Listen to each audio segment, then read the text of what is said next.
Who was next? Yes, Mr. Liskars, and then go ahead. The only thing I have on reports and standing committees, two things. Out on our website, under the negotiation subcommittee, I know we've met, I think twice you guys have met, but we only have minutes out there for one meeting. So I just to make sure, we stay in line with RSA 91A, we want to get those out there. Right. I just noticed that. The second one is a question I sent through email, because we had a, something from the administration that told us what the upcoming talks are going to be from the school district. And tonight on that posting, we were supposed to have Common Core presentation. So I just wanted an update on that. When do we plan on seeing Common Core discussion?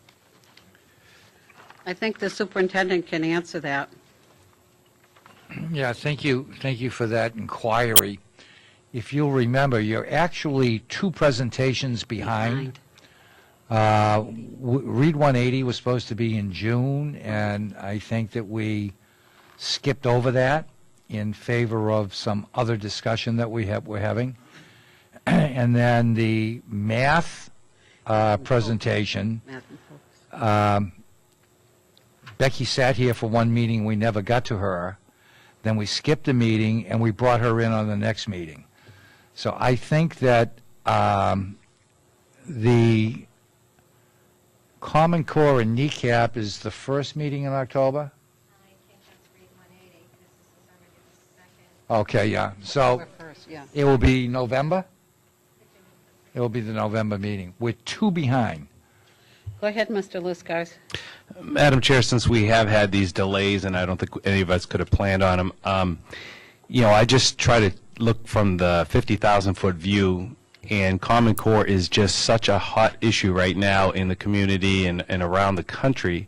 I just think this board should give it some priority, and if we're going to do some juggling, I would prefer myself to see that presentation come before the other ones that we've had to skip over and juggle around. Now, that may not be possible if it's not ready. I just think we need to show the community that we're interested, asking the questions, getting the presentation from the administration and so forth, just to make sure that our public that we represent knows we're engaged. I guess my response would be, and it's not that I'm defending Read 180, but the Read 180 was put on the list when we had the K through 8 discussion, was to get us up to date on our Read 180 program and where we are with it and how successful the program is and whether or not it needed any kind of a revamp. So I think it's fairly important that we discuss it. I would hate to see it be pushed back any further, because I don't know if it has any impact on the budget, but that's just a question that I have.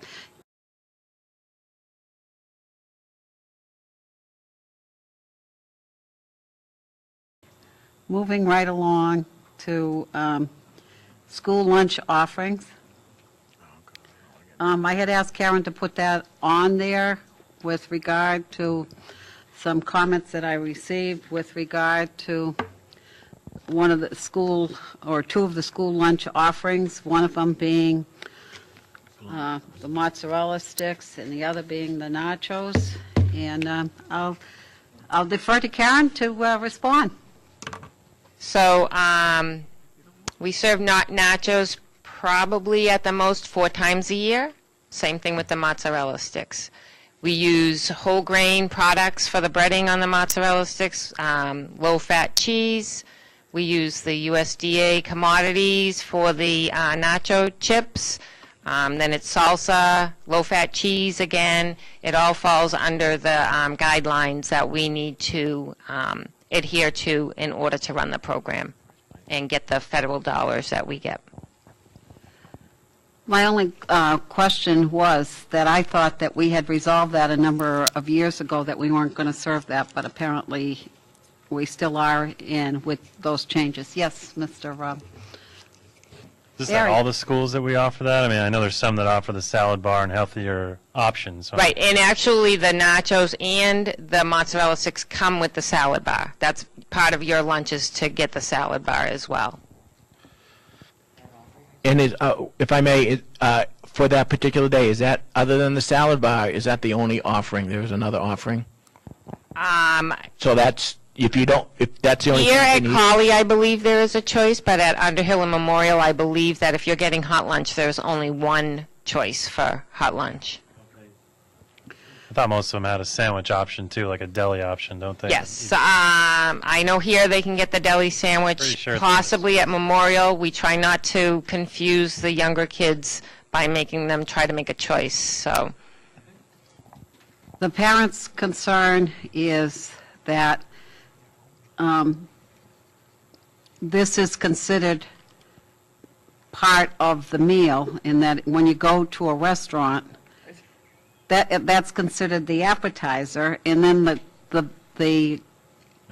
not the question, but the complaint was that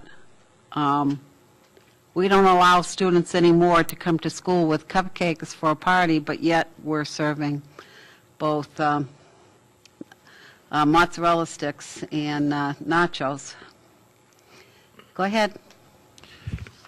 I have a kid in Memorial, but when they were in Underhill and Memorial and such, they were so in tune with their lunch menu. It was, Mom, pack me a lunch on Friday because I don't want to eat the thing, so pizza or something.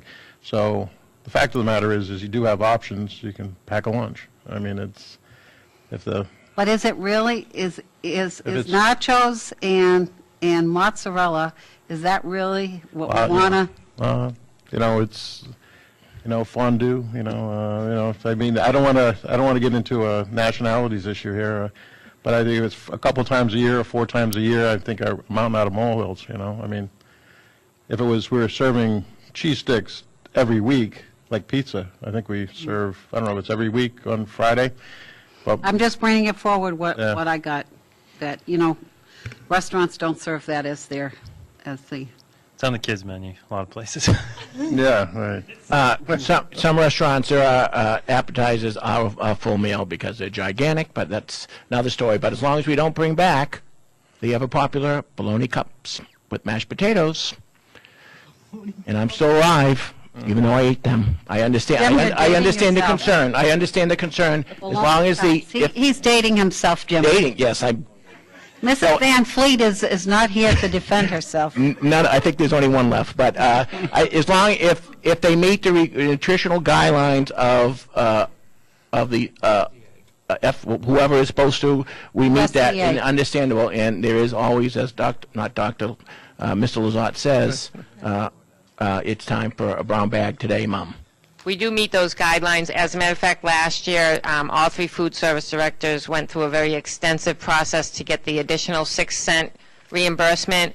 And in order to do that, we had to provide all kinds of information regarding what we serve for lunches, and all of that passed without any issues from the Bureau of Nutrition Services. So, And based on how you said it's prepared like this, like that, I wouldn't want to order it anyways. But that's my opinion. but the Okay, kids are growing up on that, and they're used to those flavors. okay, moving right along.